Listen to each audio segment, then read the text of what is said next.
Have you ever listened to Mueller, She Wrote and thought, man, I bet they have the best audience in the history of podcasts? Well, you'd be right. Our listeners are smart and tech-savvy, and they love staying engaged. If you'd like to advertise on our podcast, and you're an awesome company that we can get behind, contact us at MuellerSheWrote.com. If you'd like to stop hearing these ads and want access to our locked mini-sodes, bonus content, and Mueller, She Wrote gifts, you can become a patron for as little as $1 per month and have full access to all that we offer. Visit MuellerSheWrote.com and click subscribe for details. Thank you for listening. Warning, this podcast contains laughter.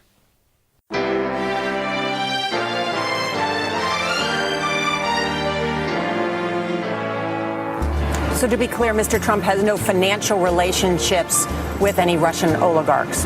That's what he said. That's what I said. That's obviously what our position is. I'm not aware of any of those activities. I have been called a surrogate at a time or two in that campaign, and I did not have communications with the Russians. What do I have to get involved with Putin for? I have nothing to do with Putin. I've never spoken to him. I don't know anything about him other than he will respect me. Russia, if you're listening, I hope you're able to find the 30,000 emails that are missing. So, it is political. You're a communist. No, Mr. Green. Communism is just a red herring. Like all members of the oldest profession, I'm a capitalist. Hello, and welcome to Mueller, She Wrote. I'm your host, AG. I'm a federal government junior executive, so I have to keep my identity out of my politics to comply with the Hatch Act. With me always is Jaleesa Johnson. Hey, guys. But joining us this week, because Jordan is on vacation, is Jesse Egan. Good evening, San Diego. I'm Veronica Corningstone. Tits McGee is on vacation. Hey, thanks for having me. Hey, good how to was see you guys? It's good to see you. I'm glad to have you back. I'm glad to be back. You've been with us on a couple of episodes, and you're our favorite guest. So thank you for Coming in off the bench, baby. bench player. So how was your week, you guys? Really good. Yeah. Did some stand up, and some of it was good, some was bad, and Oh yeah, I had a good one. I had my weekly show in Hillcrest. That was nice. Yeah, you're doing the weekly at Martinez Above 4th, right? Exactly. Well, monthly. Yeah. Sorry, I shouldn't say weekly. It's definitely monthly. But yeah, you shouldn't say weekly if it's monthly. yeah. But you should go anyways. Yeah, great venue. go daily. Exactly. There we go. And thanks for listening to our annual podcast. Yeah. We do have a correction from last week, guys. Well, more of an I didn't know this declaration. But now I know. The judge presiding over Manafort's case, I thought it might be a woman. I wasn't sure. It is a man. And this is the one who's presiding over the Virginia case, not the D.C. case. His name is Judge Ellis, and he's a really tough judge, which is good for if you're on our side. So thanks to Kimberly Phillips for that detail. She works in that office. So nice. Thank you very much, Kimberly, for that info. All right, this week's Hot Notes. Jesse's going to cover the New York Times article on the Nader-Broidy document dump. Yes. And Jaleesa is going to talk to us about new revelations surrounding Guccifer 2.0. Mm-hmm. And I'll be discussing Cambridge Analytica. But let's start with all the week's news in just the facts. Okay, last weekend, Trump went on a Twitter tirade calling out Mueller by name for the first time, including tweets like, quote, "Why does Mueller have 13 hardened Democrats and some big crooked Hillary supporters and 0 Republicans?" And another favorite, quote, "The Mueller probe should never have started, in that there was no collusion and there was no crime. It was based on a fraudulent activity and a fake dossier paid for by crooked Hillary and the DNC. It was improperly used in a FISA court for surveillance on my campaign. Witch hunt." So He's sticking to the story. He is. So let's break down these tweets real quick, because this is hilarious to me. First of all, he says, why does Mueller have 13 hardened Democrats and some Hillary supporters? First, Mr. Trump, you were once a Democrat and a Hillary supporter, so shut up. Secondly, it's not Mueller's fault that the most amazing legal minds happen to be Democrats. It's not my fault. I like the term hardened Democrats. Yeah. What the hell does that mean? I don't know. As opposed to those snowflakes. Yeah, I guess maybe he's saying we're not snowflakes anymore. That's wishy-washy Democrats. Yeah, I like it. Fair weather Democrats. I thought they were Republicans mainly, though. Well, there's like 9 Republicans and 12 Democrats. Maybe that's what he means. Maybe a Republican is just a hardened Democrat. You leave the Democrat out too long on the counter. He's really gotten stiff. It gets crusty. He's a Republican now. Yeah, that would explain a lot. Crusty Democrats. Totally. I think you might be right. Maybe. And then how can he say 0 Republicans on the Mueller team? Mueller. Yeah. Mueller is a Republican. Then Trump said, quote, the Mueller investigation was based on the fake dossier paid for by Hillary. Dude, the Nunes memo refutes this. The one you signed and released without talking to the FBI or the Department of Justice. Quote, the DNC improperly used the dossier in a FISA court for surveillance of my campaign. First of all, the FISA court is called the FISC, you dipshit. Now, I understand maybe many of our listeners don't know that, but the guy who runs it, who's fucking in charge of it, might know. And the president probably should know, I think. Yeah, that's who I meant. At least before. Oh, yeah, sorry, of course. You're right. It's scary to think that he runs it, but he's in charge of that whole area. It was used to surveil Carter Page, not your campaign. Carter Page left your campaign well before he started getting picked up and surveilled again by the FBI. And I say again by the FBI because it's been a few times. The first FISA warrant was granted after he left. So anyway, and that's all according to the Nunes memo. That's your boy's memo. So many believe that his attacking Mueller by name for the first time is Trump testing the waters of Congress to see who gives a shit, basically. And a few Republicans did speak out against the firing of Mueller, including Lindsey Graham, Bob Corker, Orrin Hatch, Jeanne Shaheen, Marco Rubio, and Paul Ryan. Though Paul Ryan wrote it, he didn't speak it. Trump's lawyer Ty Cobb released a statement saying, again, that Trump was not thinking about firing special counsel. Oh, and Trump, I know you listen.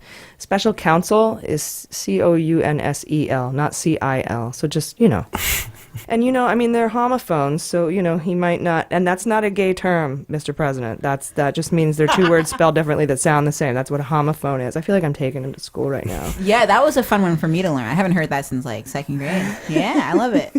Well, he's hard like the Marine Corps.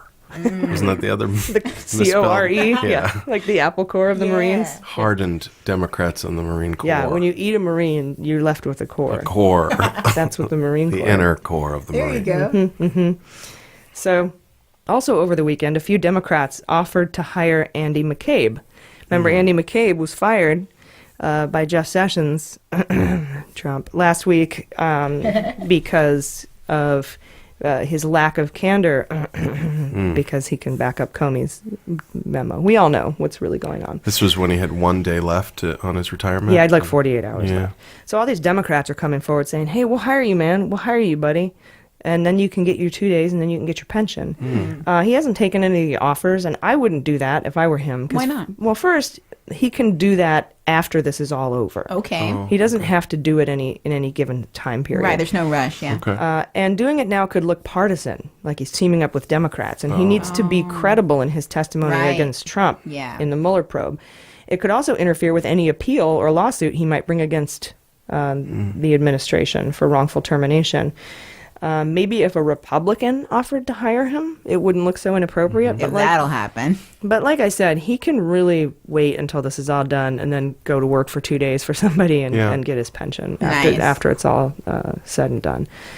We learned Kushner falsified New York housing paperwork. Basically, he was reporting that he had no rent-protected tenants when he did, and he worked to drive them out. So... Kill my landlord. Kill my landlord. CILL.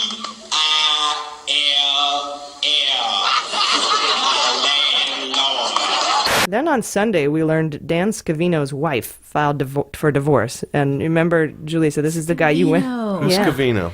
This is your buddy. He's a social media guy for Trump. He's one of the few people in charge of his Twitter, and he's known Trump his whole life since he was a teenager, and he really admires him. Yeah. We're just finding out now there's someone in charge of his Twitter? It's interesting. Yeah, people are saying that, you can't tell which one. From the last episode, we mentioned this. Trump is the one who does, the misspellings and the late-night crazy Twitter rants. Scavino's all the, I can't believe Trump said that. That's actually pretty decent. Yeah, Scavino's the one who uses words like sanctimonious. And choir boy. We're positive that Scavino is not just an alter ego for Trump. Andy Kaufman. Yeah. Yeah, Yeah, that's a good question. We should find out. Let's investigate that. Well, there's pictures of them together, and here's Trump's Tony Clifton. It is. It's Tony Clifton. He kind of looks like him too. He started out as a caddy at Trump's club. Yeah. And then worked his way up to be manager of the snack bar, and then worked his way up to be, I don't know, ball washer. He ended up managing that club, and then he's just been kind of a mentee to Trump this whole time. Okay. And now he's the official Twitter not reader? Yeah, I think his official title is like one of the communications advisors. Yeah. What Hope Hicks did, basically. He did a little bit of that, yeah. Yeah, he's the only other one who has access to Trump's Twitter. So interesting. Like to log in and tweet. Not that lawyer that claimed that they had composed that tweet? I guess they would say, yeah. He's the other again? Guy that has access. Yeah, well, who knows? I don't think that lawyer had access. Yeah, I don't buy it. Yeah. So his wife is filing for divorce. We also learned from the Washington Post that Trump makes all of his White House staffers sign non-disclosure agreements with $10 million penalties attached. Wow. Which is against the Constitution. But, that old thing. That's the only time he's ever gone against the Constitution, so we'll let him have this one. That's a lie. We also found out over the weekend that Mueller has submitted a list of questions to the White House. According to the New York Times, it was upon receiving this list of questions that Trump went off on his Twitter tirade lambasting the investigation. Wow. So he sent over some questions, and then Trump got all Mueller. The Big Four? I don't know if this is connected to the Big Four, okay. But it might be. And then it was leaked later in the week, and we'll go over that. So Monday... that was over the weekend. I was like, wait, Monday? That was weekend news. Oh, my God. Then, Monday, Trump hired a new attorney. And this is a conspiracy theorist that he saw on Fox and Friends like a year ago, who believes that Trump has been framed by the FBI. He believes that the FBI and the Department of Justice wanted Hillary to win, and when she didn't, they set out to frame Donald Trump for these crimes. So this is DeGeneva. DeGeneva. His name is Joe DeGeneva, and here's something I didn't know. DeGeneva is also representing Corallo.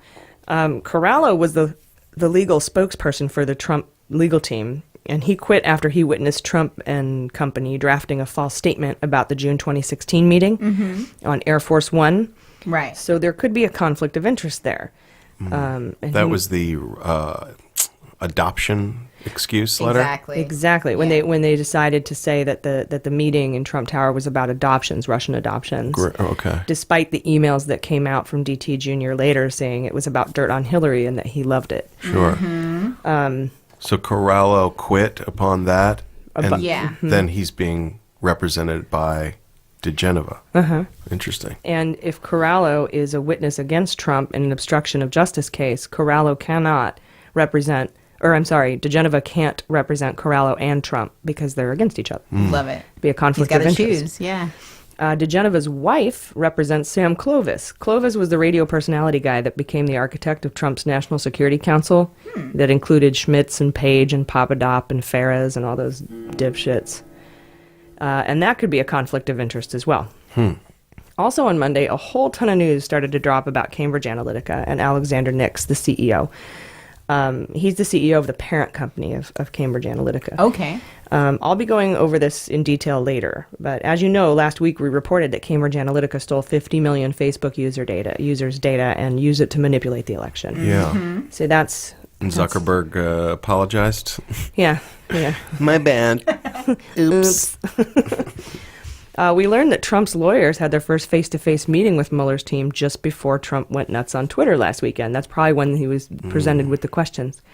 And that Trump's lawyers have turned over now a bunch of written summaries of events as they saw them happen of interest to the Mueller team in hopes that that would satisfy the special counsel's inquiries. Wow. And they've tried a few things, too. Like they sat down saying, we can write 25 questions that we'll be willing to answer, and if we do, then you have to stop the investigation in 60 days. Yeah. Like they've just tried all these tactics while they're trying to negotiate this sit down. Exactly, yeah. And who knows where they're going now with this conspiracy theory guy at the helm. Are these White House lawyers, or like he also has that personal lawyer, John Dowd, that just quit? Was that one of them that was... It was Dowd and Sekulow. Those are the two lawyers that are running they were heading up the Russia investigation. Okay. Sekulow's still there. and a guy named Kasowitz. Okay. It's not McGahn, who's the White House lawyer, and it's not his personal lawyer, Cohen. Okay. Those are different people. He's got a lot of lawyers. He does. Yeah. That's, sign number one. Yeah. Tuesday, Paul Ryan said that he had been assured that firing Mueller was not under consideration, despite Trump tweeting directly at him all weekend. Yeah. Okay. It's ridiculous. We also learned Trump was trying to hire a guy named Ted Olson. He's a longtime Republican lawyer. He was also the Solicitor General under Bush. Very well-respected Republican legal mind. A lot of legal analysts and lawyers really respect that guy. Trump asked Olson last year if he would represent him, and he turned him down then. And we would find out later in the week that he turned him down again. Really? Now, this is not the expert in impeachment proceedings. Nope, that was Emmett T. Flood, who apparently... What a great name. I know, he's Dukes of Hazzard all the way. Emmett T. Flood. That's really close to Elmer Fudd. It is. It's great. I think it's Roscoe P. Coltrane. I love it. Who he reminds me of. Lisa's like, what? Sorry, the old references. It's okay. And then Trump's Boss Hogg in that metaphor? Oh, heck yeah. Actually, Dowd kind of looks like Boss Hogg, doesn't he? So, yeah, we'd find out later in the week that he turned him down again. In fact, 4 lawyers have turned him down this week. So. Wow. Rejected. Now, was that prior to or after Dowd quit? That he's asking for more lawyers? It was before and after. Okay. But we got the news after Dowd quit. And a lot of people were speculating as to why Dowd quit. And Dowd had been saying for a while now, he can't take it anymore. Trump doesn't listen to me. He actually said that? Yeah. He doesn't listen to me. Which we all knew, but I guess this guy's finally had enough, right? Like, he's just like, I can't do anything at all. Yeah, I think, he was like, and then when he had pulled DeGeneva on, he's like, I'm not going to sit here and say that this was a frame job. Right. Was there a straw, you think, that broke the camel's back there with Dowd? Like, was there one piece of instruction that he gave him recently that he ignored? I mean, I remember them saying that they advised him not to praise Putin after he won the election, and yet he did that anyway. Was that something that wasn't legal advice? That was national security advice. Okay. I think the last straw for Dowd was hiring DeGeneva. Okay, that makes sense. I do. I haven't asked him personally, but that's what I think. Yeah. You let me know what he says. And in fact, that day, when he picked up DeGeneva, Dowd threatened to leave. And that's when he said, Trump doesn't listen to me. So it's pretty clear, yeah. Now, the week before that, Dowd had tried to get them to just shut the investigation down, period, right? Didn't he kind of come out and say, this... Yeah, they said that Rosenstein should follow in the genius footsteps of Sessions and shut down this investigation. So that was sort of his last ditch, like, can you just shut this down? No? All right, I quit. Yeah. Yeah. That was his Hail Mary right there. It was his last chance saloon. Yeah. So, anyway, Dowd would end up resigning on Thursday. And then I'm wondering if Cobb is on his way out, too, Ty Cobb. So we'll see. Now, Ty Cobb is another personal lawyer? That's a White House lawyer. That's a personal lawyer handling the Russia investigation. The colonel, right? That's the one. Yeah, that's the one with the mustache. Hello. Very southern... How to do that. Plantation owner. Looks like he should sort of sell fried chicken, maybe, or something. Definitely. Like he stole some black slave's recipe. Just like that. Oh, my God. So I'm guessing he's going to abandon all normal lawyers, Trump, and he'll probably just focus on this conspiracy thing. But when he finds out DeGeneva can't rep him, he's going to have a fit. DeGeneva would toss his other client, right? He could get rid of Corallo for sure. And then to what you were talking about, Jesse, Trump ignored his security advisors and congratulated Putin on his electoral win. McCain denounced this move, saying, quote, an American president does not lead the free world by congratulating dictators on winning sham elections, unquote. Damn. Yeah, snap. Why only McCain? Why is McCain the only one that'll come out and say something? Because he's dying. Yeah, it's all the Republicans who are dying or retiring. You have to be on your way out for you to stand up to this person. Yeah, I guess so. Trump congratulated Putin despite notes given to him by his national security team saying in all caps, do not congratulate. But as we know, he doesn't like to read. He's proclaimed. That's right. Right. They should have put his name on it or something, right? And I don't know if they briefed him. We don't know if he ignored them. Yeah. Or if he just didn't read it. Right. or if he's afraid of Putin. All three possible. Like, can he ignore it and not be able to read? Yeah. Yeah, totally. They should try reverse psychology on him. Right. You know, like if the memo was like, make sure to praise Putin, and he'll be like, I'm not going to do it now. Yeah, no way. Security advisor. Who needs you? The story got out to the Washington Post really quickly. And many in the administration were upset that the story leaked. They're always upset about leaks, but not crimes. But this one's pretty big. This one's pretty big because only super top people were around during that call. So that means a super top person leaked this shit. Yes. I think it was McMaster. That's why Bolton visited the White House on Thursday. Trump found out it was McMaster, and he was already on the outs because of his tough talk on Russia after the nerve gas attack on Sergei Skripal and his daughter. And just earlier in the week, Tillerson had been fired, and his last thing that he did was talk tough on Russia. Yeah. So I think that that's what happened. And actually, when I tweeted, I said McMaster has hours. Yeah, wow. And within hours, he was out. It's crazy. Who is left? Nobody. Kellyanne, I think, right? Kellyanne Conway? He had a Hatch Act destroyer, yeah. Is that the only person left from her and Pence? Mother of Dragons, breaker of the Hatch Act. We'll get there. Okay. The story about Bandon's oversight of the Facebook data breach at Cambridge Analytica broke Tuesday, and we'll cover that more in detail, too. Good. Everybody's involved in Cambridge. Wow. On Wednesday, we found out that Nunes is being investigated by the FEC, that's the Federal Election Commission, for possible campaign violations. No. I wonder if the FEC was tipped off by Mueller's team. That would be awesome. Or maybe the FBI or DOJ. Nunes, as you know, is the recused and bewildered former head of the House Intelligence Committee, who just last week ended his investigation, decided to end the House investigation into Russia. I'll be recovering the Republicans' findings, the majority report, in a mini-sode this week. So if you're a patron, look for that. Yeah. It's going to be a good one. We did the minority report last week, so I figured we'd do the majority report this week. It's nice, yeah. The Mueller investigation let us know the four main areas of questions that they have for Trump. And they include the firing of Comey, the firing of Flynn, the meeting, which is, I'm just going to call the June 9th, 2016 meeting, the meeting from now on. Rolls off the tongue, yeah. The meeting. And drafting the message about the meeting aboard Air Force One. So we'll be going over all the ramifications of this in another exclusive mini-sode this week, so you want to check that out. That one's going to be really fun. We're going to talk about these four areas and what they might mean for the investigation. Kind of gives us an insight as to what Mueller's looking at. Yeah.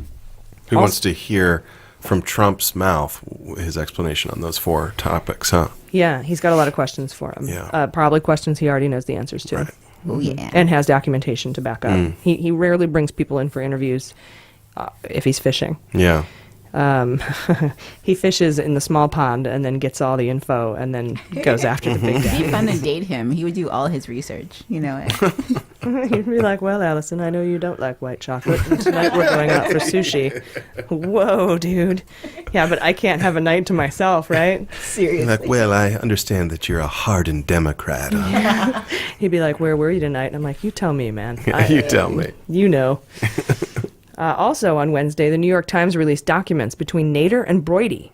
New documents regarding Saudi Arabia, which may have influenced the White House's policy on Qatar.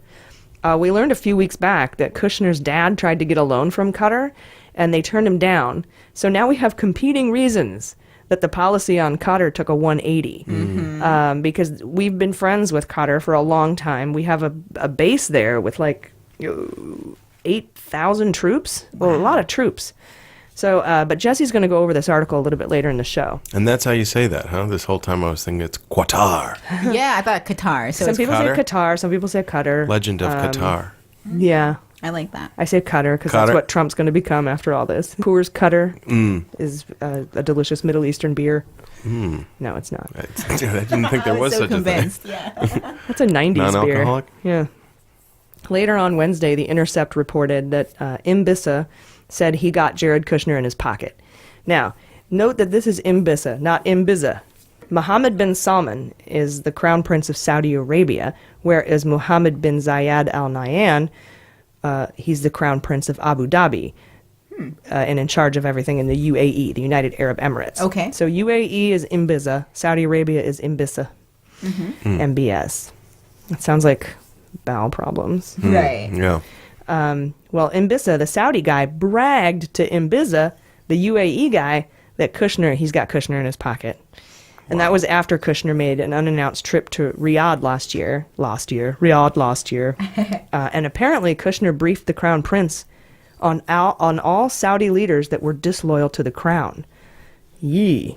Yeah. It's important. That's intel right there. I don't know if he got that from a security briefing and took it over to the Saudis to tell his buddy. Gosh. Or he just knew. Why does it seem so many people have Kushner in their pocket? Because he's an easy target. Remember when the 4 countries, Israel, UAE, Turkey, and they were all targeting Kushner. Yeah, they were all saying he's an easy target, man. Go after this guy. He's just easily compromised. Well, he owes $1.2 billion on his 666 Fifth Avenue property, so he'll pretty much do anything. Oh my gosh! So he'll do anything. This could be why he never got his security clearance, because he's just so easily compromised. That's probably exactly why he didn't. And then all of his crooked business dealings in those countries. And his face, sorry. His face is actually kind of cute. What? It's sort of adorable. Putin's cute. Do you think Putin's cute? Okay, Kushner's not cute to me, but strangely Putin scary is. to me. Oh, you think Putin's cute? I think Putin has this smirk on his face at all times that just gets to me. Yeah, because he's going to kill you. I know, but something about it. I can change him. You like fear. I can change him. It's just an easy fixer-upper, that Putin. Oh my gosh. Yeah, his ex-wife called him a vampire, so I don't know if you're going to be able to do that. And she was a badass Russian bitch. So. I bet, yeah. It's important to note, too, that the White House this week hosted the Crown Prince of Saudi Arabia. Yes. And just signed a $1 billion arms deal with Saudi Arabia. Wow. Yeah. So I'm hoping we could get our guys out of Qatar before we send our guns over to Saudi Arabia, maybe. I don't know. Then on Thursday, as suspected earlier in the week, Dowd resigned as the head of Trump's Russia investigation legal team. Yeah. Take this job and shove it. I ain't working here no more. A woman done left and took all the reason I was working for. Sekulow, one of Trump's other lawyers, said he's staying and he's going to continue to cooperate with special counsel. I don't know if that's the route that Trump wants to take, but that's what Sekulow is saying. I personally think they're all going to leave. If Trump's really going to go pivot to a total discrediting of the Mueller probe by saying he was framed and refused to answer questions because he thinks he shouldn't have to speak with an illegitimate investigator, I think that might be his tack. I think all relatively sane lawyers will step aside for that. Like I said, Ted Olson turned him down. Emmett T. Flood turned him down. T. Flood. He's just going to end up being represented by Alex Jones at some point.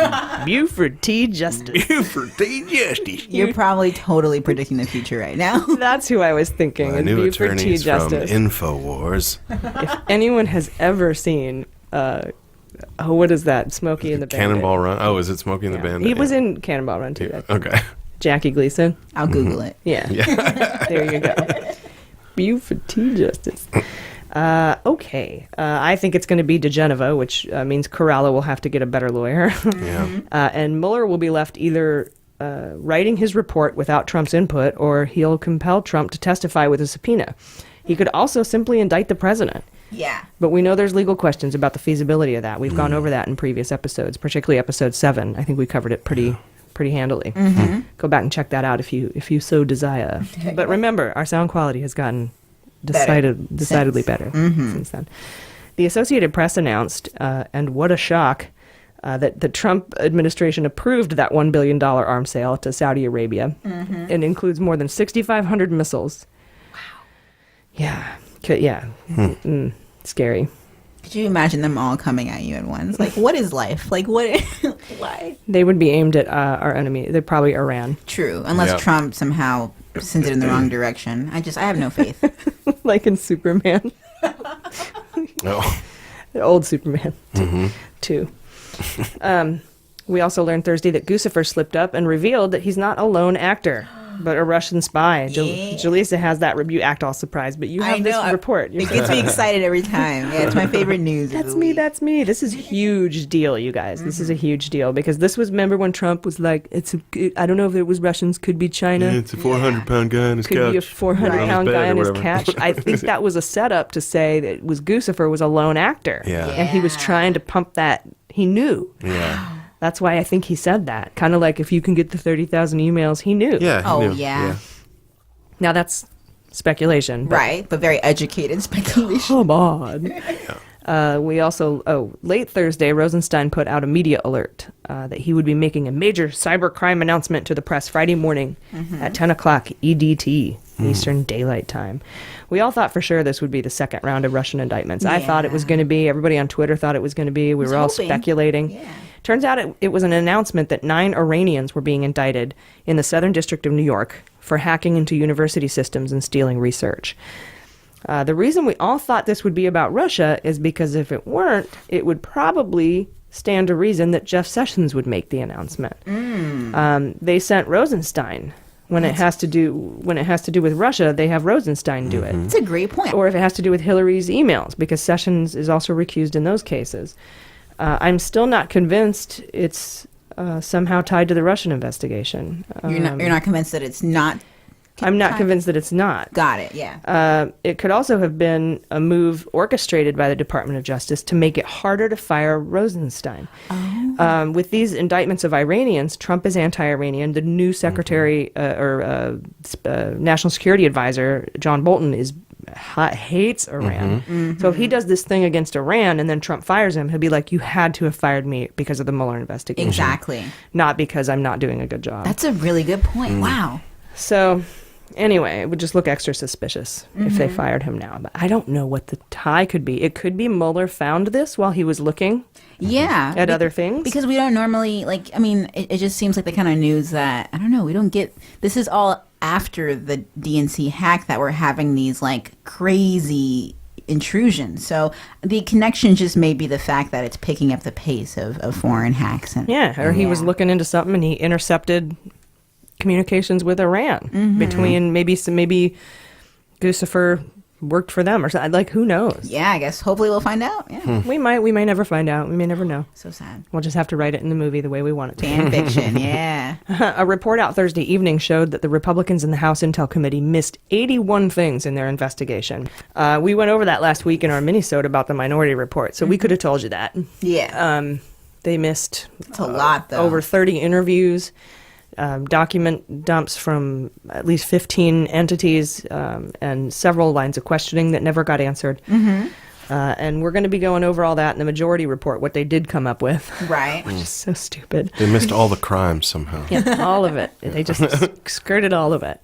That's amazing. Yeah. To fire a million shots and miss every major how does that organ. happen? Yeah. It's like Nordberg.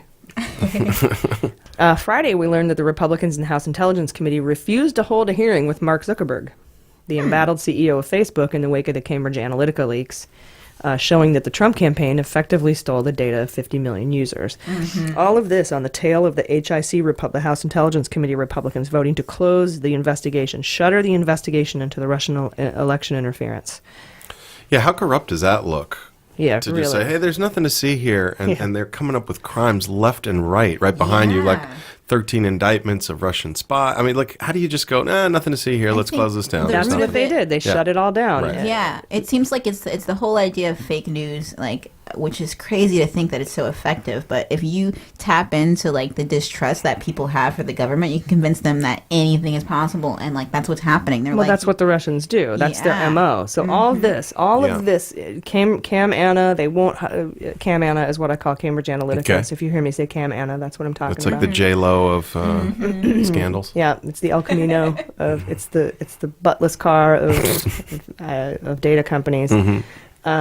Yeah, so all this stuff, and they should just shut down the investigation, just like you said. Yeah. All right, move on. Nothing to see here. Please disperse. So also on Friday, the Cambridge Analytica blueprint for Trump victory was leaked.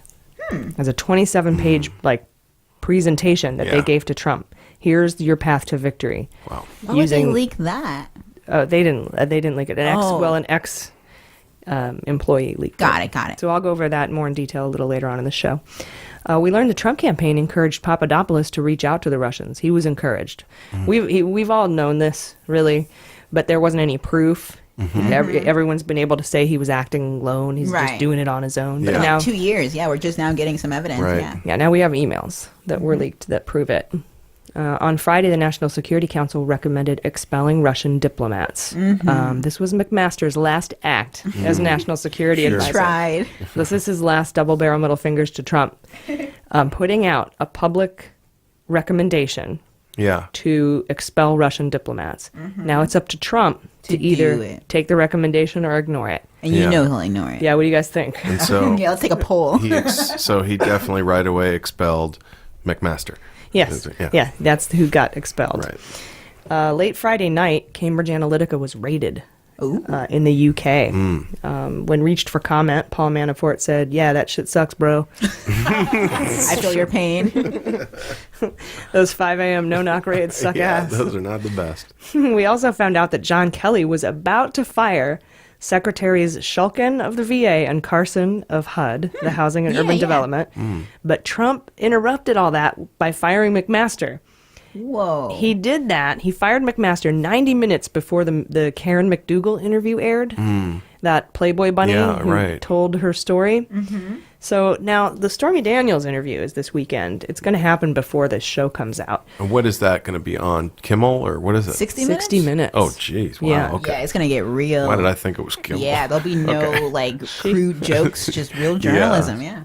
And so, what do you guys think he's going to try to do to distract us Sunday? If he fired McMaster to distract us from McDougal, there's so few people left to even fire. It could be fire. Mnuchin. He's been talking about going. Oh, yeah, that guy sucks. He could fire the secretaries that Kelly wanted to fire, Carson and Shulkin. Okay. But that might not be big enough news. Exactly. Rosenstein?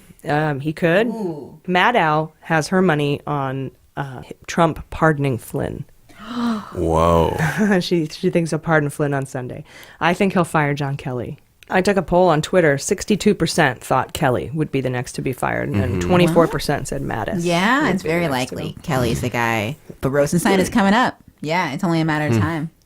So you think that would be the news to distract from a Stormy Daniels interview? Interesting. And what do you think the Stormy Daniels interview will say? It's just to confirm, basically, that she had this affair? And yeah, she has evidence, she claims. So hopefully she'll talk more about what that evidence that she was paid off $130,000. No, I hear she's got a blue dress evidence type of a situation. Get out. Yeah. Right. Yeah. She has actual physical evidence? That's what she's hinting. She took a picture of a DVD and said, if a picture's worth 1,000 words, how much is this worth? If there was one sex tape in the universe I did not want to get out, it would be any of them with Trump involved. True, but if it takes him down, you know what? So be it. For the greater good, we'll watch him. Oh, God. It's interesting that all of these are coming out at once, right? There's the Stormy Daniels, then there's the Karen McDougal. Well, I think Stormy Daniels defying her NDA gave the others like a, yeah. Because there's another for $150,000, right? Which one was that? The different girl. Playboy girl? Yes. That was her. That was because there's Karen three McDougal. different women right now. I always forget the third one, so I guess it could go either way her there. story might be focused on next week. Oh, I can't wait. Because if Bill Clinton was so tarnished for one, I mean, Trump is already he's the new Watergate, he's the new Clinton. He's setting records. Good for him. Yeah, well, he's really trying to out Nixon here. I think for him, a legacy just in general is better than nothing at all. So he'll go down for infamy. That's something. Oh, he's already going to do that. Yeah. Well, then to avoid a government shutdown on Friday, Congress passed an omnibus spending bill on Friday night. They had to do this by 11:59 to prevent a government shutdown, and now the government's funded through September. Now, there's a lot of defense spending, military spending in this, but the best part of this bill, other than the fact that it lifts that rule that bans the CDC from studying gun violence, they're allowed to do that now, and that's huge. Yes. Somebody, and we don't know who, but someone snuck Russian sanctions into the bill. Yeah. A 12 or 15 page, pretty comprehensive amount of Russian Trump's sanctions. pissed, right? Well, I don't know if he knows. I'm sure he knows now because the story's out. Yeah. But I don't know if he knew it when he signed it. That's what my speculation would be. He didn't read the whole thing. Yeah. Nobody read the whole thing. And so somebody came in, wrote that in, put it in there. There was some agreement amongst the people who knew about it and read it. And they said, yeah, let's see. And they did it. That is so badass. I know it's like common practice in politics to try to sneak something in, but I also think it's cool that they got away with this. If McCain weren't in the hospital, I would think it was him. Yeah. Maybe from the hospital. It could be Burr. Yeah, you're right. I don't know. It's It's part of the movie. Bolton replaced McMaster as National Security Advisor. And shortly after that, NPR reported that Bolton was an early beneficiary of Cambridge Analytica. Oh, God. In that same report, NPR published an old video of Bolton in a Right to Bear Arms promo. If you remember, last week, Right to Bear Arms is an organization headed by Torshin, the Russian NRA connection, and Butina. That's the woman who asked Trump what he would do about sanctions at Freedom Fest. And we added all three of them to our Fantasy Indictment League last week. Oh, So wow. Trump is appointing a national security advisor closely linked to 2 ongoing FBI counterintelligence investigations. Right. So that's good. So, Flynn all over again. Yeah. Jeez. All right, you guys, that's the week's news. So, And you said there wasn't a lot of news. That No. was plenty of news. Yeah, it usually is. It seems like when there's not, it's still a ton. So. Exactly. So much. All right, guys, we'll be right back. Mueller, She Wrote, would like to thank Podbean for featuring our podcast during the life of the Mueller investigation and recognizing us as contributors to an important topic. Try the Podbean app today, and you can also become a patron through Podbean and support us for as little as $1. Patrons get access to our exclusive member newsletter, show notes, and all of our ad-free and bonus episodes.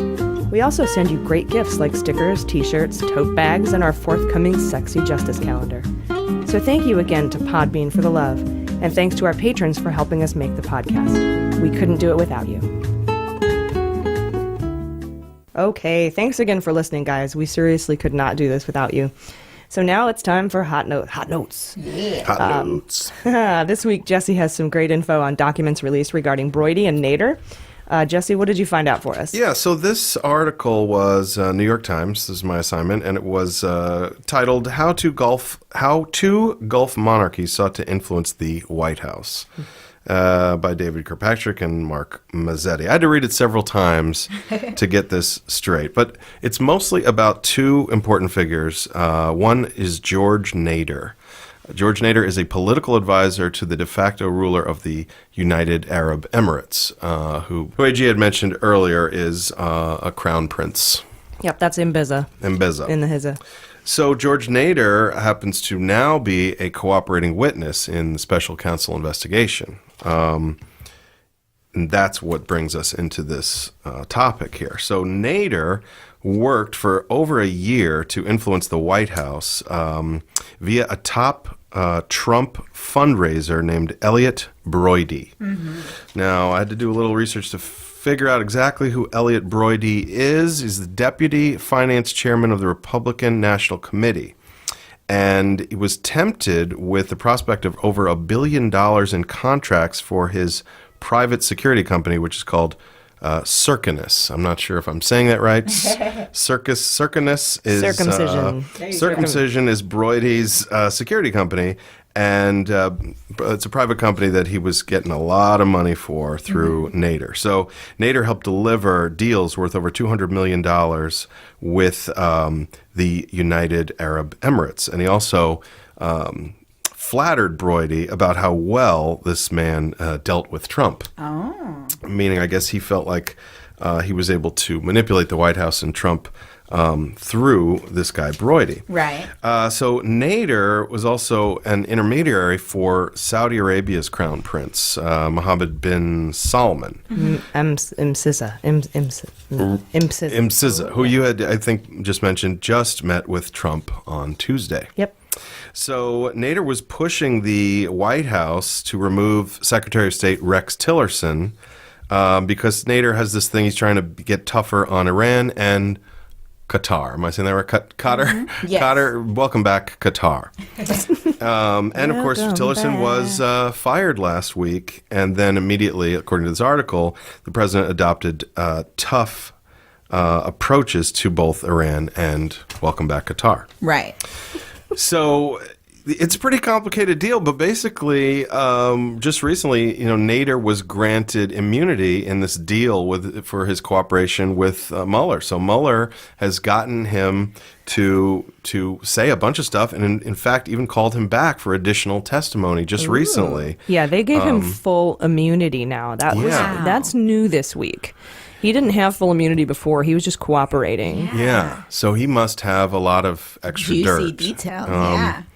They wanted to question about his possible role in funneling Emirati money to Trump's political efforts, and doing it in this sort of indirect way of giving it to this Brody fellow. Right. They're examining the role of foreign money in the Trump administration, period.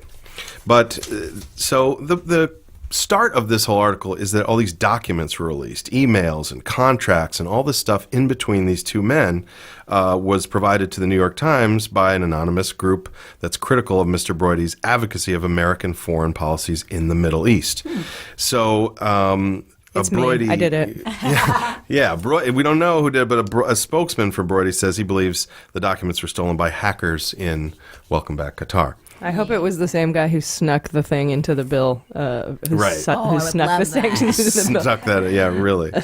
Qatar, by the way... Because they might have that information in the House Intelligence Committee. Yeah. Like Yeah. Adam Schiff might have that classified information. Adam Schiff might have been the one who snuck that Russian sanctions into the bill. That would be crazy. Although I think it was a senator probably, but I don't know. We'll find out. Hopefully. It's fun to speculate. Yes. Yeah, and you really don't know how deep this stuff goes. I mean, once they start investigating it, you see that there's so much money involved. And this guy, Mr. Brody, was a longtime Republican donor, vice chairman of the inaugural fundraising committee, and definitely has some influence over Trump's policies. So it's interesting to see how this guy Nader, who's a U.S. citizen, was born in Lebanon, but was informal emissary to Syria under Bill Clinton. Wow. Yeah, he was a go-between for the Clintons. And then, side note, piece of information, it's kind of interesting, would later work for Vice President Dick Cheney. Oh. So, What a sweet fella. Gotta Dick be a Cheney good was. guy, I wonder right? if he was his riflery instructor. oh my gosh. Teaches how to shoot your friends in the face. Oh, gun control, such a hot issue right now, too. But all these documents came out, and it basically shows how Brody and Nader corresponded about persuading the U.S. government to take action against the Muslim Brotherhood and Qatar specifically. So the Saudis and the Emiratis, I don't know if I'm saying that right, but they all have a very warm relationship with the Trump administration. And, when they follow this trail, they see that Nader paid Brody $2.7 million for, quote, consulting, marketing, and other advisory services. Yeah. Probably, I'm speculating that you couldn't donate directly to the campaign because of policies prohibiting donations from foreign governments and governments that are not democracies. Correct. So the payment was made by the Emiratis, this based company that Nader controls, was then paid to an obscure firm in Canada controlled by Brody. Yeah. So intricate. Very sort of circumventing roundabout way of paying. But the documents show that lawyers for Brody discussed an agreement to share profits with Nader from businesses that he and his company would set up in Saudi Arabia and the Emiratis. Now, I also want everybody to remember the Marshall Plan. This is the plan that Flynn and Copson were texting about on the dais of the inauguration when Trump was being sworn in. This is the McFarland-Mayflower plan for a long time, is to give Saudi Arabia nuclear power capabilities and to build reactors in the Middle East, particularly in Saudi Arabia, using Russian oil and partnering with the Russians to do so, which would require a lifting of Russian sanctions. And then we would be able to build bases to guard those reactors, and we would be able to pretty much put our flag in the Middle East and take all their oil. So you got to remember the Marshall Plan behind this when you hear it, when you think about all this stuff with the UAE, the Seychelles, Eric Prince, Nader, all this money being funneled in for policy changes to switch your policy against Qatar, which we used to be very pro Qatar, and to shift to help lift Russian sanctions. All of that could point to this Marshall Plan. Interesting. Yeah, I was curious about some of the links from this to other stuff. Just to wrap up, basically, Nader pressed Brody over and over to set up a private meeting outside of the White House between Trump and the leaders of the UAE, Prince Mohammed bin Zayed, who he referred to in this correspondence just as friend. So over and over, he says, I really want you to meet with friend, but they, let's do it outside of the White House and sort of this private. They wanted to set up a private meeting. This next piece of info, I'm not 100% clear on, but it seems that one of the last things he did, General McMaster, was to try to block this meeting, sort of this private meeting. It says Trump's national security advisor tried to block the request to awesome. meet. So, the guy who got fired? Yeah. Okay. Yeah. So I don't know exactly all the details of that, but Brody personally urged Trump to fire Tillerson also, which he did do. Lastly here, basically, this is just a side note, but I think it's kind of interesting to mention about Nader. He was complaining that Secret Service stopped him from taking a photograph with Trump sort of semi-recently. And Brody was like, I don't know why they would stop you. And then you look a little deeper. Well, Nader, background, in 1991, he pleaded guilty to federal child pornography charges and served 6 months in a halfway house. And then in 2003, received a 1-year sentence in the Czech Republic after being convicted in 10 cases of sexually abusing minors. Oh, he did. See, the last we had heard, he was charged in 1985, but all those charges were thrown out because the mountains of kiddie porn they found were not obtained with the proper warrant. There was a warrant problem. Okay. That's right. That's the guy. So even though they had a room full of kiddie porn, they couldn't use it it wasn't as admissible as evidence because there was like some sort of a technical error in the warrant. Well, I think the second time he flew in from Germany or something and they found, porn videos in his luggage or something. No way. But anyway, that's just a little background on Nader and maybe why they didn't want him taking a picture with the president. Fun fact. But Nader... That, and I'm sure Trump's going to try to distance himself from him for other reasons. Yeah, of course. Besides the kiddie porn. On top of the kiddie porn. Because Trump's into kiddie porn. That's not the problem. Good point. It's the fact that, he's helped him get hundreds of millions of dollars from United Arab Emirates. Which helped influence White House policy on Qatar, and probably was part of the Marshall Plan to get.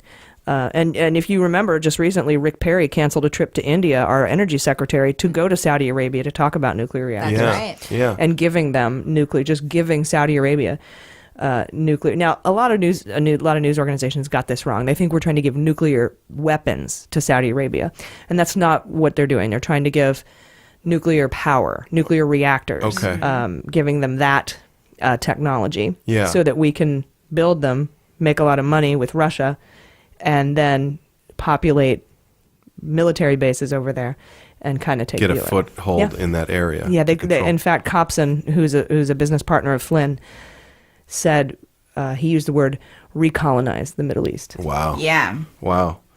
Well, it's a very complicated and interesting stuff, but it seems like Nader and Brody were really in bed together trying to influence the White House. And the last couple things that happened was Nader emailing Brody to ask Trump to call the Crown Prince of Saudi Arabia, and then then again he tried to get him to meet privately.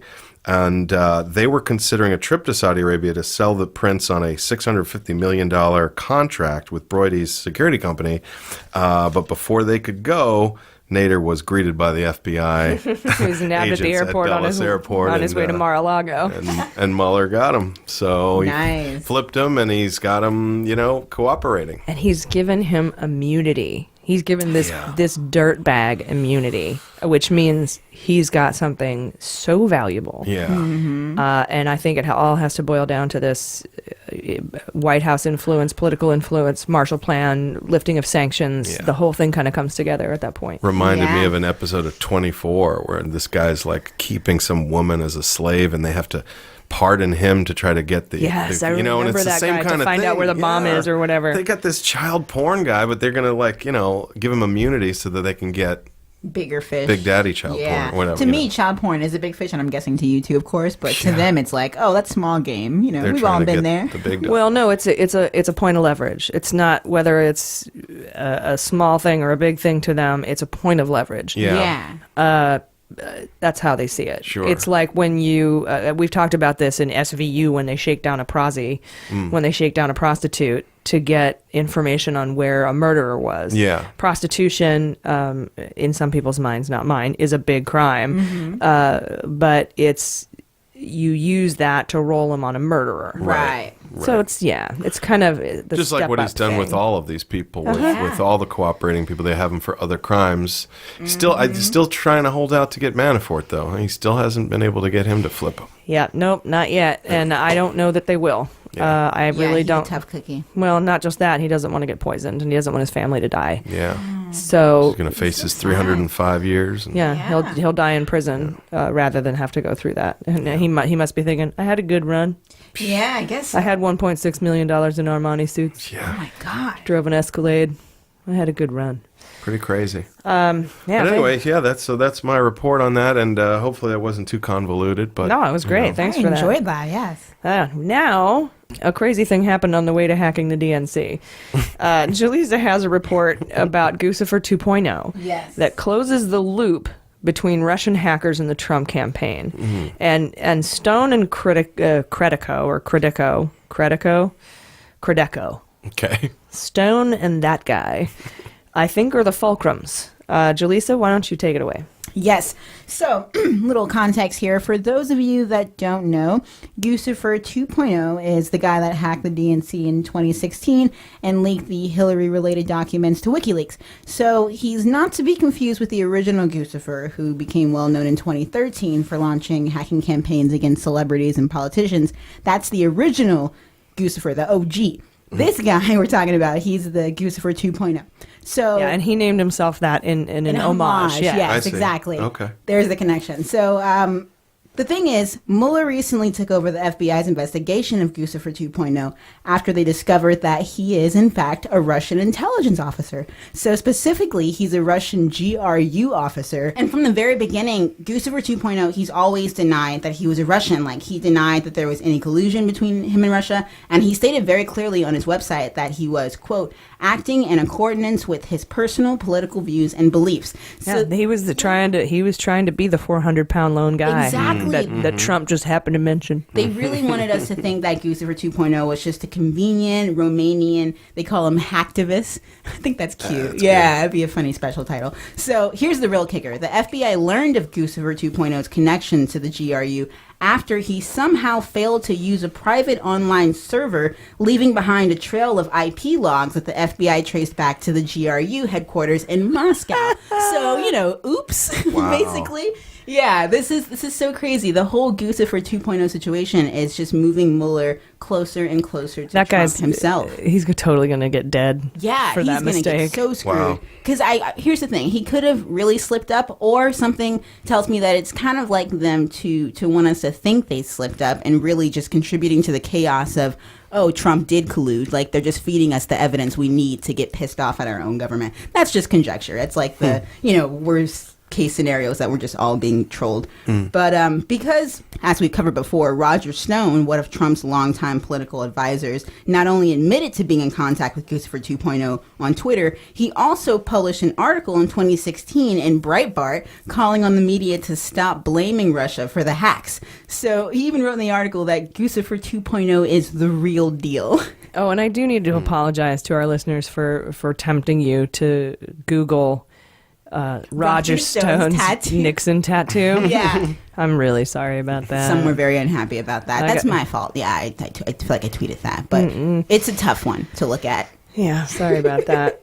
And after releasing what Stone claims to be a complete transcript of his communications with Guccifer 2.0, Incomplete. Exactly, yeah. He went on to say, I myself had no contacts or communications with the Russian state, Russian intelligence, or anyone fronting for them or acting as intermediaries for them.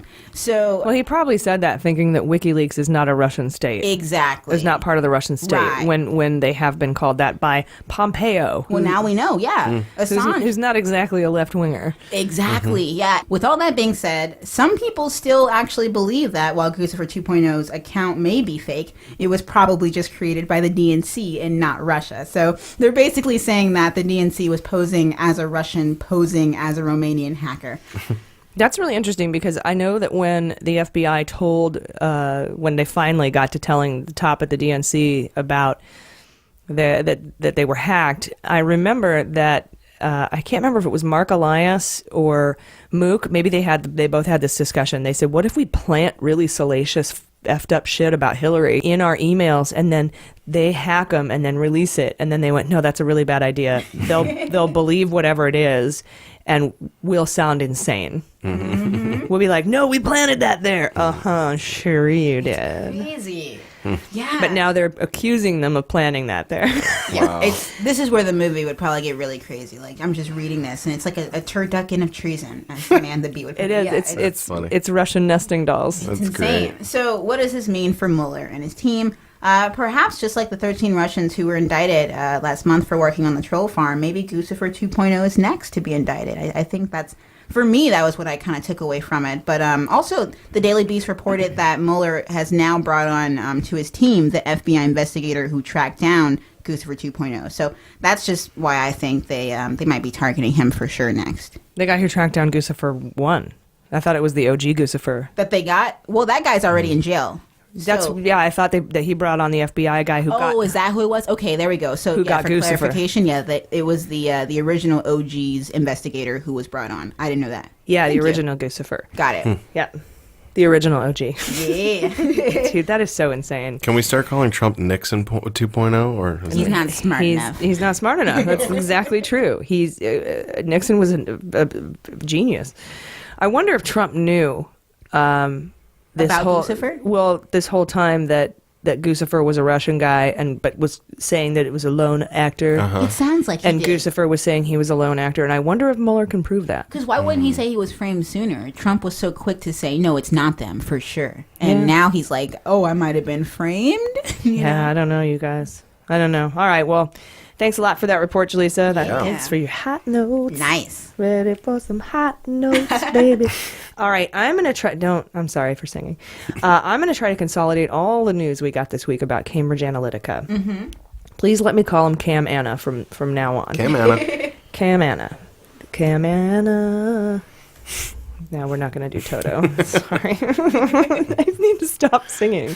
I love it. Now, here at Mueller, She Wrote, we've been tracking on Cambridge Analytica since episode 9. So go back and have a listen to that episode. And again, forgive the sound quality. Thanks to our patrons, we've gotten much better. Yes.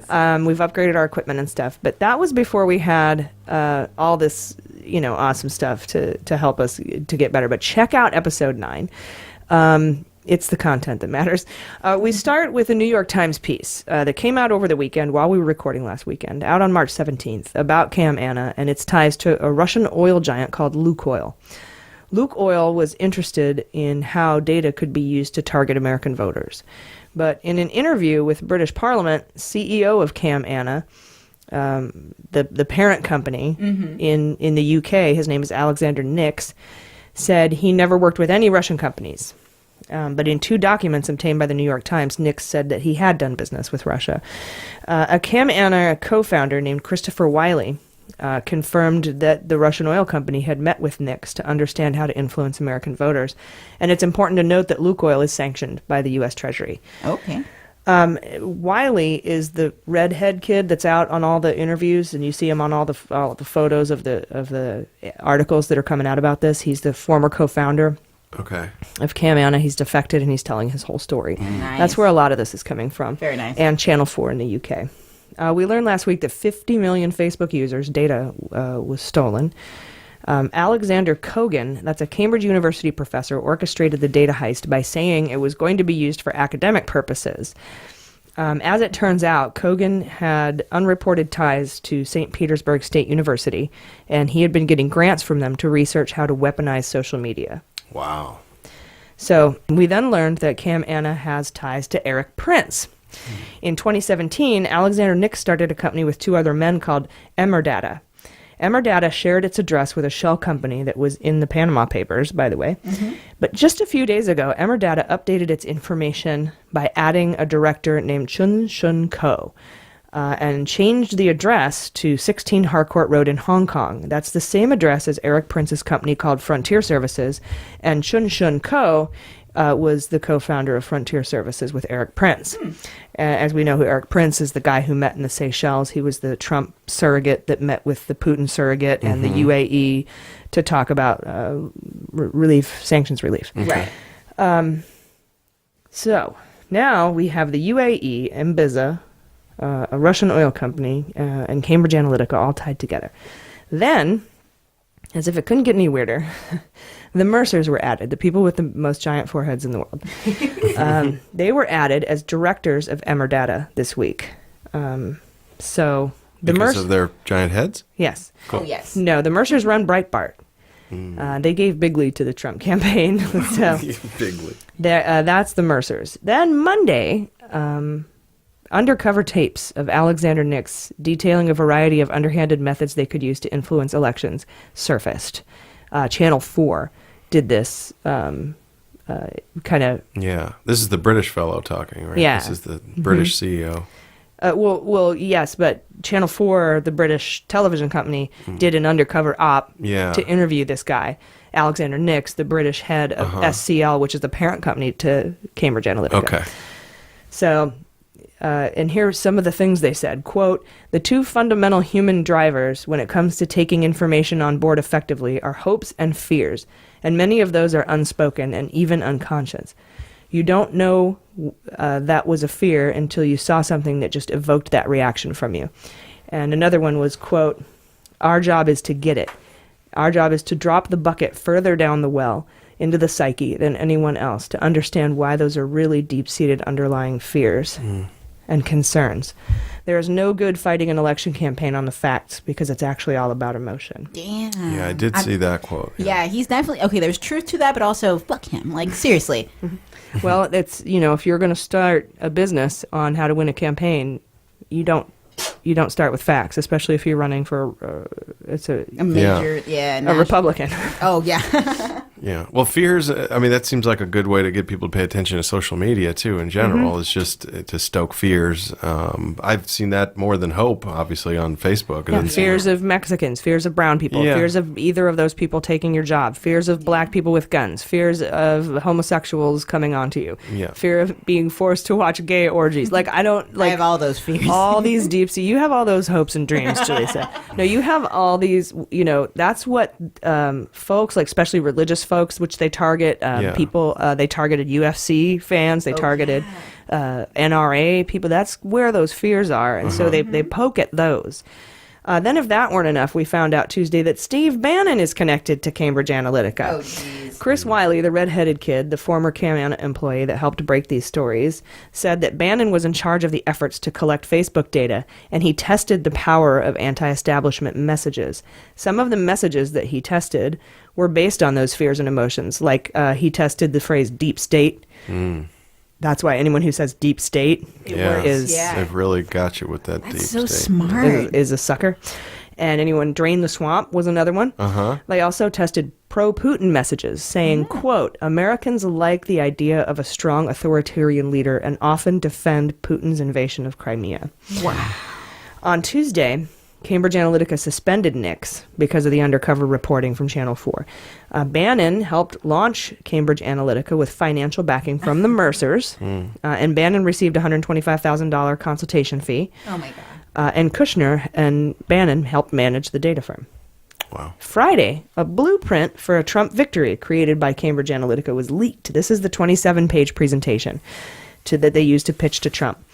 And it proposed using Twitter and Snapchat, Facebook, YouTube, and Google to influence vulnerable, gullible voters in key swing states. Yeah. Sorry, white guys in Wisconsin, that's probably you. No, I mean it's any number of people, and for me to generalize like that is a mistake, because what they did was micro target. Yeah, they would find these people based on these quizzes they would take on Facebook, sure, and figure out what most moved them emotionally, and they were most afraid of. Found out what they were most afraid of. It's effective, yeah. And they would tailor their messages based on psychological profiles, using that stolen Facebook data. Very clever. I wonder how detailed it was, when they had an individual do a quiz. I wonder if they targeted that specific person as opposed to even a cluster of similar. They would target that person and their friends. That's insane. Wow. Because they figured that their friends are would like-minded. have like-minded fears. They also would manipulate Google searches. So if you, during the campaign, searched for Trump-Iraq war, you would likely be shuffled over to a site where you would be told Hillary voted yes on the Iraq war and Trump voted against it. Did Trump vote? Trump voted? Well, no, but he was... but they would say something similar like that. Well, he came out against it. Oh, okay, got it. Yeah, he voiced a vote of, I got it. Yeah, he didn't show support for it. She actually voted for it. Exactly, yeah. And you would find that if you Googled during the election. If you lived in a swing state, you'd be shown photos of people from Duck Dynasty and the UFC and Ivanka Trump. They would drop stories like, quote, the 10 inconvenient truths about Clinton, unquote, and they would put that crooked Hillary meme where the O's are handcuffs. Yeah. Friday night, a UK watchdog group got a warrant to search Cambridge Analytica in Britain. I told you about that. And then we found out John Bolton is tied to Cambridge Analytica, oh my God, along with several other Republican House members and senators, including Ted Cruz. In 2014, John Bolton, who is now our new national security advisor, replacing McMaster, who replaced Flynn. Bolton paid $1.2 million to Cambridge Analytica, who was just a fledgling company at the time. They were just starting to harvest all their Facebook data using that Cambridge professor. Yeah. The New York Times obtained a copy of the contract between Bolton and Cambridge Analytica, saying that Cambridge Analytica would deliver, quote, behavioral micro-targeting with psychographic messaging. Feel so manipulated. Yeah. And then MSNBC got a hold of a memo from Rudy Giuliani's law firm to the Mercers and Bannon and Nix, telling them to make sure that when they do all this, to have no foreigners do any of the work, because that's a crime. Oh what? My gosh. So they got that memo at MSNBC on Ari Melber, I think, The Beat. Wow. Ari Melber. Oh, that's right. Yeah, he has a hip hop / political show. He's the whitest guy ever too. He's so adorable. He's like, next I got my rap friends on, and then he'll have this horn sound like he's a morning radio disc jockey, like wonk wonk, what's up? And you're like, oh my God, you're hilarious. Robert Mueller is now examining Trump's relationship with Cambridge Analytica. Investigators are asking former Trump campaign aides and members of the RNC about Trump campaign's connections to Cambridge Analytica. Right. We have learned that the Trump campaign paid the firm over $6 million in 2016. Alexander Nix pitched to Lewandowski at first. And at that time, he was already working with Ted Cruz and Ben Carson. But Lewandowski passed because he didn't think Trump would spend the money. Then Manafort came on board. Lewandowski was fired. Bannon came on board. And Cambridge Analytica came on board all around the same time. And the Trump campaign made their first payment to Cambridge Analytica in July of 2016. And then they put Brad Parscale and Kushner in charge of it. Brad Parscale has been hired to be Trump's 2020 campaign leader. Okay. I don't know if he's going to be able to do it from jail, but he's the guy. Well, let me ask you this, just to interrupt really quick. Is manipulating things like this on social media, is that illegal? Not yet, but it should be after this, I think, right? Is that? I don't know. Okay. For campaign purposes, I don't know. I think it's unprecedented, so there haven't been any laws regulating this kind of invasion of privacy. But I know that it's got to be illegal to pose as an academic to get data purportedly to be used in academic research that can only be accessed through FOIA requests, and then using it to do this. For political purposes is a bit much. Yeah. So other clients, just so you get a picture of this, other clients of the Cambridge Analytica company include Tom Cotton, Tom Tillis, the NRA, the GOP of North Carolina, Art Robinson, and Scott Brown, all Republicans. So when you ask me why the GOP in Congress is complicit in covering up this investigation, this is why. A lot of them used Cambridge Analytica. A lot of them used the stolen data. Yeah, what the connection was, because I was like, well, the NRA was one part of it. They got funding from that, but I think this is the newest thing that's definitely more connected. And there's proof of all of it, because when Guccifer and Cozy Bear and Fancy Bear hacked the United States, they didn't just hack the DNC, they hacked the RNC. That's right. And I think that maybe somebody else up higher, somebody has all those emails from the RNC. None of them were ever leaked. I think they're being used to blackmail these guys into trying to cover up this investigation. Because why else would they be so gung-ho? Yeah, that is a very good question, is how... It's amazing how far the Republicans have gone to sort of be complicit in a lot of Yeah, they're ride or die stuff. right now, yeah. And why would they not? And they're not going to win the elections, and they know that. Exactly. Yeah. And they hate Trump, so it's not because they have loyalty to him. They're compromised. I thought once they got their tax bill passed that a lot of them would jump ship. It's not so too. too. Haven't. And it's not that, because they're still here. Right. Yeah. So, all right. So let me see. So that's a lot on Cambridge Analytica, but let me see if I can wrap it up for you. All right, as tiny a burrito as I can. The Mercers and Bannons started Cambridge Analytica in 2014 under Nix's company called SCL in Britain. John Bolton hired Cambridge Analytica around then, but Cambridge Analytica didn't really have enough data on American voters. So the parent company, Nix, worked with Lukoil and a Russian professor to steal data from 50 million Facebook users using these quizzes. Right. They began testing and researching anti-establishment messages to see if they could micro-target voters based on fear. Cambridge Analytica worked with Ted Cruz and Ben Carson and then pitched Trump. Lewandowski said no but was fired, and Manafort was brought on with Bannon, and then they brought on Cambridge Analytica and put Parscale and Kushner in charge of the digital campaign. Then Trump's campaign paid Cambridge Analytica $6 million, and after the election, one of Eric Prince's buddies set up a firm with the head of Cambridge Analytica at a shell company address that showed up in the Panama Papers. The Mercers were addressed as directors as well, and now Mueller is looking into the whole thing. Yeah. And I bet a lot more news is going to come out on Cambridge Analytica, as well as some indictments. So. I can't wait. I really want to see how Facebook is going to receive any, if at all, consequences to this situation. Because Mark Zuckerberg, I think, Jesse, you mentioned he might have apologized. I didn't hear that, but it's possible, right? I thought he had some kind of news conference where he apologized. I heard he went silent, so maybe he said something since then. But over the weekend, or over the past week, it seems like he hasn't said much at all, right? A lot of people are blaming Facebook, but it really is a loophole in one of these apps that they have. Yeah. Okay. So, I mean... It's not right. Not on Mark alone, or even I don't know. Most, it's over my pay grade for Very good me point. to know that. Yeah. We will find out. We could have found out if the House Intelligence Committee would interview him, but they've decided not to. It's not a Nothing big to deal. see here. Yeah, no big deal. I just think it's curious. I wonder if that's legal to pay $6 million to this social media. I don't think it should be. Yeah. I mean, the Clinton campaign paid a bunch of money to Fusion GPS to look into Trump to get Oppo research. Yeah. I mean, you can pay data analytics companies. Yeah. But there are things that you can't do. You can't have foreigners working on it. What we're supposed to be able to expect is reasonable use of our data.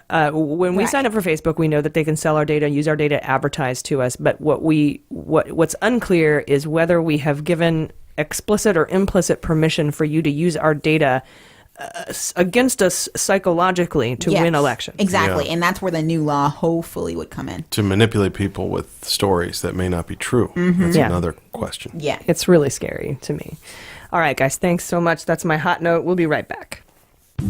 It costs a lot to make a podcast. In addition to the hours of research and scripting, we have editing, producing, equipment upgrades, hosting fees, web design, shipping, subscriber management fees, my wine budget. It can really add up. So that's where you come in. Our patrons not only help us make this podcast, but help us continually improve the quality and content. You can support Women in Podcasting and Jesse and help make our show better.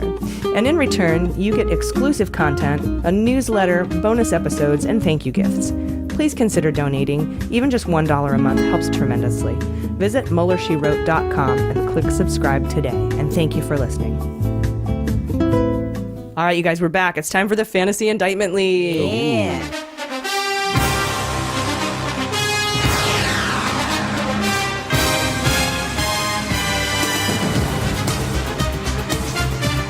All right, based on this week's news, I am going to add Alexander Nix to my fantasy indictment team, as well as the St. Petersburg professor that stole the Facebook data, Alexander Koger. Yes.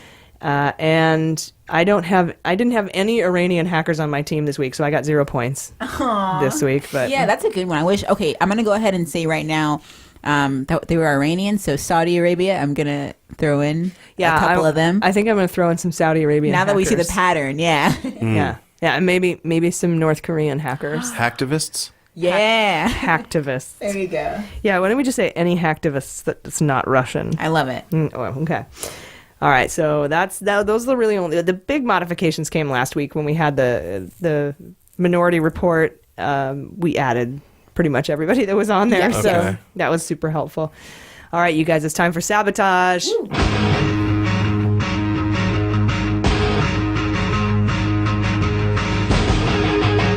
All right, this week's sabotage belongs to the nearly 800,000 people who marched on Washington this weekend. Yeah.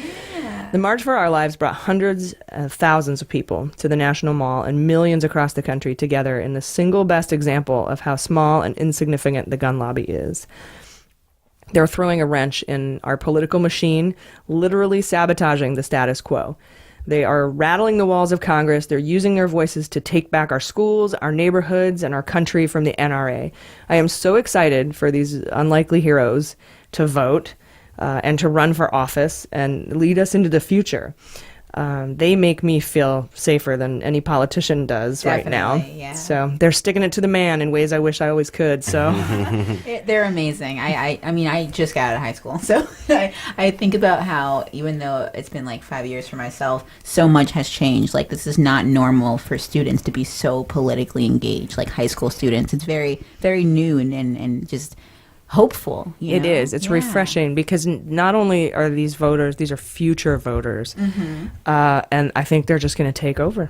They may be future hardened Democrats. Yeah. Oh, good call. I love that one. Anyway, that sounds dirty to me, but seriously, my hat's off to them. They're making history. I watched some of the speeches from the National Mall and from the March in LA. We had one here in San Diego. It's just all over the world. I cried watching it. I'm not even gonna lie. As soon as I saw the little kids standing behind one of the singers, like in their school uniforms, just these little tiny kids. And dude, Emma Gonzalez's speech was breathtaking. I missed hers. I'll have to go back and watch. Yeah, I think that is why they need more youth in government and to be engaged like this, because you're getting people before they're compromised by money. Exactly. Yeah. You know, it's just pure. You know, like I just want to live. Yeah. College kids are perfect. Like high school and college kids before they sort of get corrupted and become there's that glimmer in their eyes still. Yeah, because at some point they get older, they have to pay their bills, and then the NRA comes in and goes, hey, I got this truckload of money for you. Exactly. And it just ruins them. Hopefully we could get some stuff done before that happens. Right. I love just seeing Marco Rubio talk to these kids and like get owned, because it shows that he's a capable man, but he's made his choice. You're totally right. He's made his choice. He's made his choice. Yeah. Well, what you were saying, Jesse, is hopefully they get some stuff done before that happens to them. Yeah. Hopefully with this generation they won't let it happen anymore. Exactly. I would like to think that, but it seems like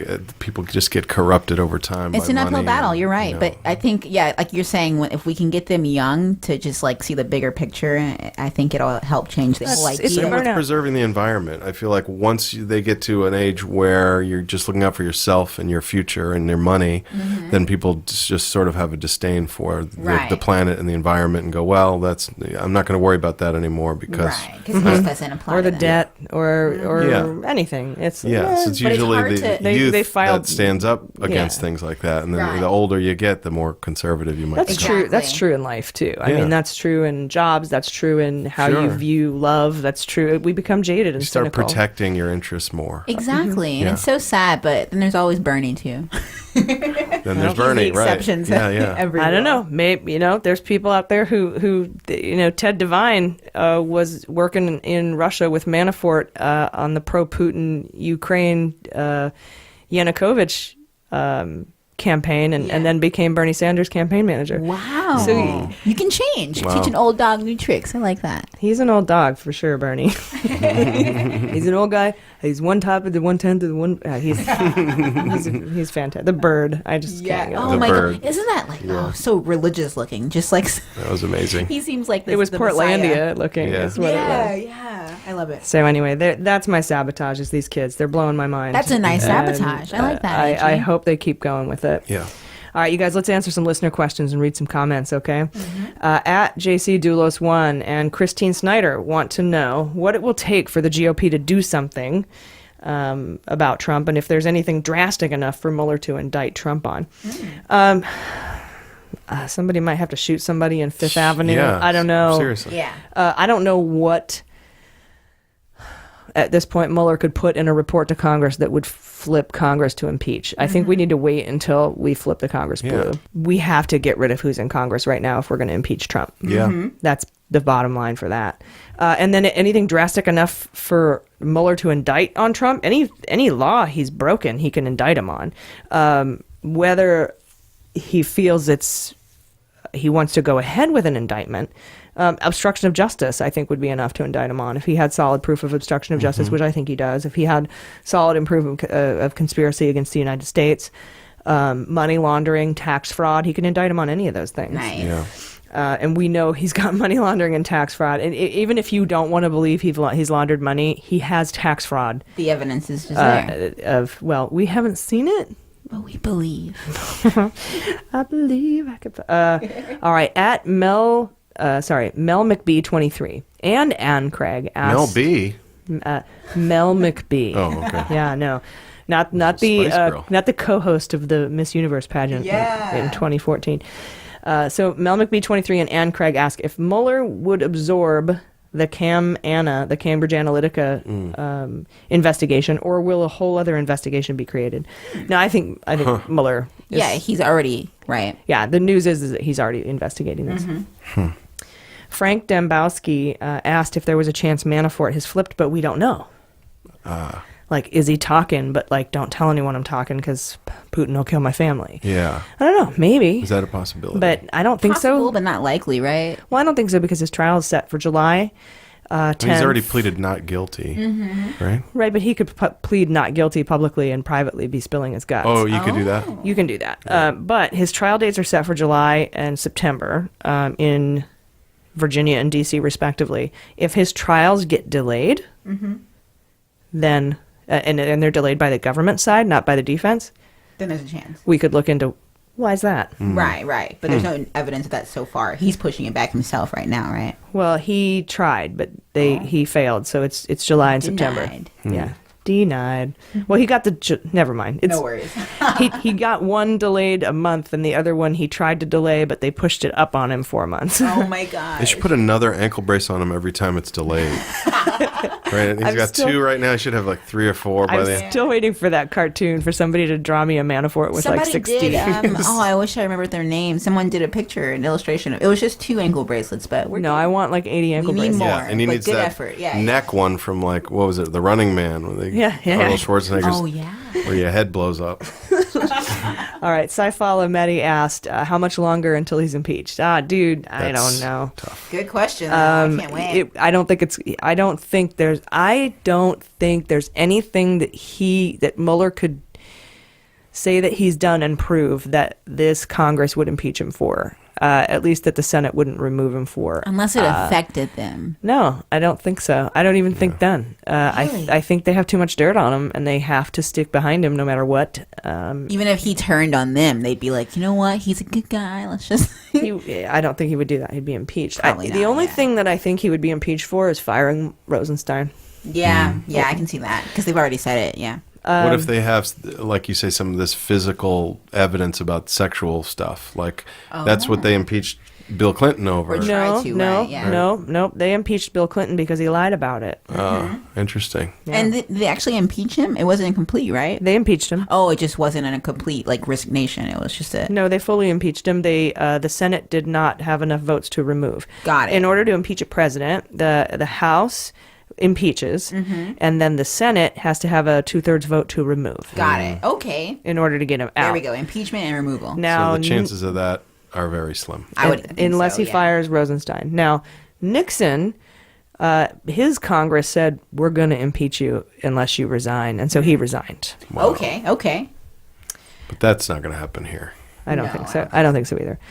Graham Lincoln wanted to know if Mueller is fired and the Dems flip the House, could the new Democratic House Intelligence Committee interview Mueller and get him to tell him everything on the record? Why not, right? I mean, that would definitely be an aftermath kind of situation, so I think so. Not if it's going to be a risk to national security, or not if it's going to reveal sources or methods. Okay. And I honestly don't know. First of all, Trump can't fire Mueller. He'd have to fire Rosenstein, or he'd have to tell Rosenstein to fire Mueller, and Rosenstein's not going to do it. And I don't think Noel Francisco is going to do it either because he had that dinner. Right. And that's the next person in line. Yeah. Yes. Yeah. And he was seen eating with Sessions and Rosenstein. And when you have dinner with somebody, you can't go against what they say. It's the rules. Absolutely. In Washington. Okay. No, I don't know. So I'm not sure about that. That's an interesting thought, though. Like, if they fired Mueller and Mueller's just a guy. Yeah. Yeah, like a civilian again. Can he testify to the new Democratic House Intelligence Committee about everything he knows? I don't know. It's weird. That's a weird question. He could write a book like Comey. Yeah, people have been talking about that. Yeah. But it's still going to not have any details that are classified information. Yeah. Michael Cameron asked if any of Trump's lawyers need security clearance. And if Ivanka has one. Trump's personal private lawyers do not need security clearance. They're his private lawyers. The White House lawyer needs security clearance, and lawyers who work in the White House need security clearance. So okay. That's how that goes. Ivanka does not have security clearance. I've talked about this in a couple of past episodes because of her work on that Trump Tower in Azerbaijan. I think that puts her at risk. Absolutely. Jennifer Hughes asked if I ever slip into my Trump voice at work by accident. Do you? No. But here's the one time I use the Trump voice when I'm not purposefully trying to do it. Yeah. If I'm ever having, you know that voice inside your head where you're like, oh, my thighs look crappy today. My hair looks like shit today. Oh, every day. What's wrong with my wrinkles? Look at these bat wings. Whenever I catch myself saying bad things to myself, I start doing it in a Trump voice, and I immediately defend myself. That is hilarious. Interesting. Allison, that's so good. Your thighs are fat. You know what? You shut the F up. My thighs are awesome. And then all of a sudden I love myself. You know what? That's a great. positive thing to take out of Trump. That confidence. That Yeah, I just imagine Trump criticizing me, and then I am super confident. That's beautiful. funny. Very defensive of myself, which is nice. That's good. Last week, I asked you guys who you thought would play the parts in the Mueller movie. We had hashtag Mueller movie. Yes. This hashtag is still going. Keep coming. But here's some great responses. At Heathcliff Tatum wants John Voight to play Trump. Leonardo DiCaprio to play Don Jr., which is funny because the Prime Minister of Malaysia gifted DiCaprio a Picasso for The Wolf of Wall Street, which was recently seized by the FBI because the Prime Minister of Malaysia is a dickhead. That's so funny.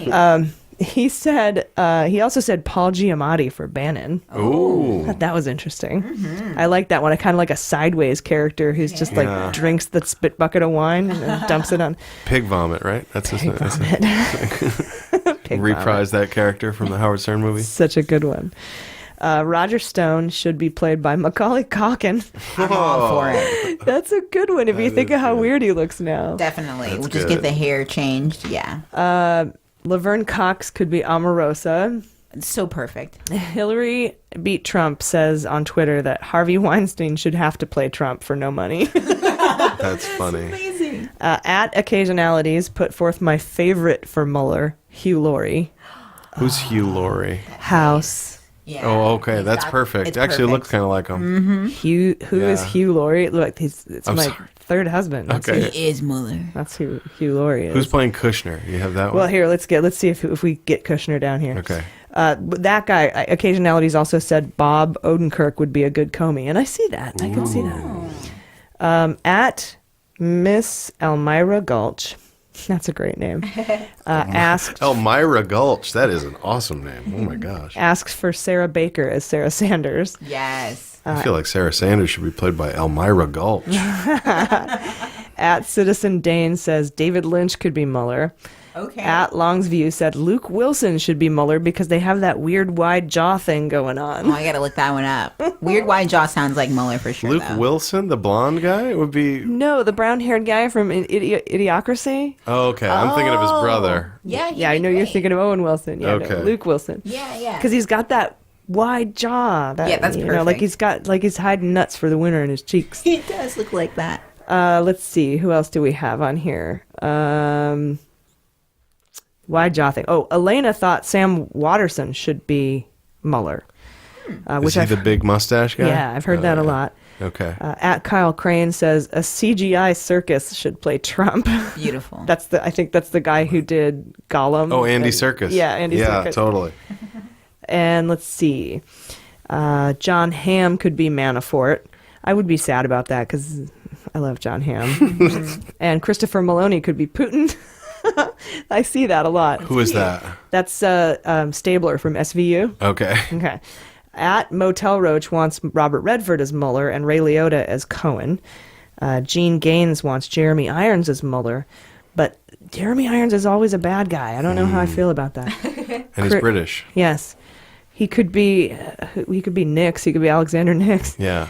Chris Bliss wants John Hader as Eric Trump, which is perfect. That's the guy who played Napoleon Dynamite. I love that. Isn't that great? Because he's got the teeth. That's so good. John Hader or Bill Hader would be good too. Yes. Totally. Either Hader. At HP Down Under has the perfect mooch. Okay, James Franco I think would be a James great Franco the mooch. as the mooch. He'd be so good. Oh my the God. puckered lips, I totally see Great. it. And for me, this week's winner of the Mueller movie challenge is Brandon McAllister.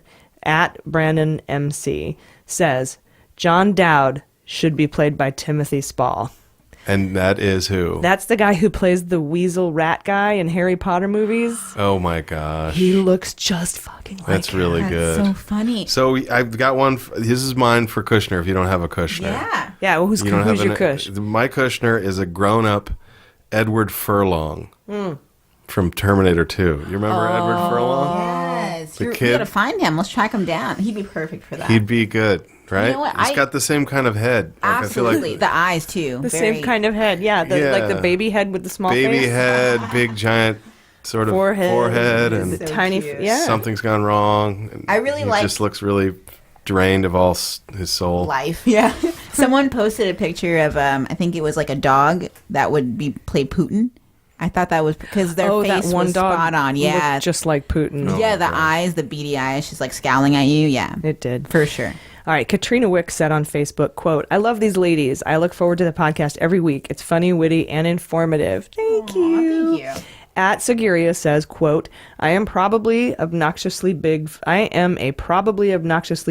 of Mueller, She Wrote. If you're a research junkie and a Mueller junkie, these folks simultaneously sit with you in the fear and chaos and guide you to a sense of understanding and hope. Weekly episodes are free, 100% worth $1 for the extras. And Eva De La Rosa added, don't forget the sense of humor because that's why I get out of bed every goddamn day. Yeah, that's right. That's good. I'm so glad that you said that because we don't get a lot of negative reviews, but the ones we do get all say the same thing. They say they don't like us laughing. If you've made it this far into this episode, you probably aren't one of those people, but I have a message for them. We are Mueller junkies, but above all, we are humorists. Yes. We're all comics and humorists, and as such, we find the laughter in traumatic events. And we do that to cope. Okay, humor is what gets us through our dark times. It's in our DNA to spin bad news and trauma into something we can all laugh about.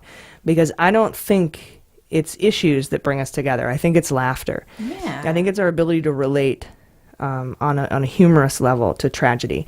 I hope we can help you guys find the humor in these tragedies, so that way we can all make it through together. So Yes, very well said. I like that. I've been AG. I'm Julissa Johnson. I'm Jesse Egan. And this is Mueller, She Wrote.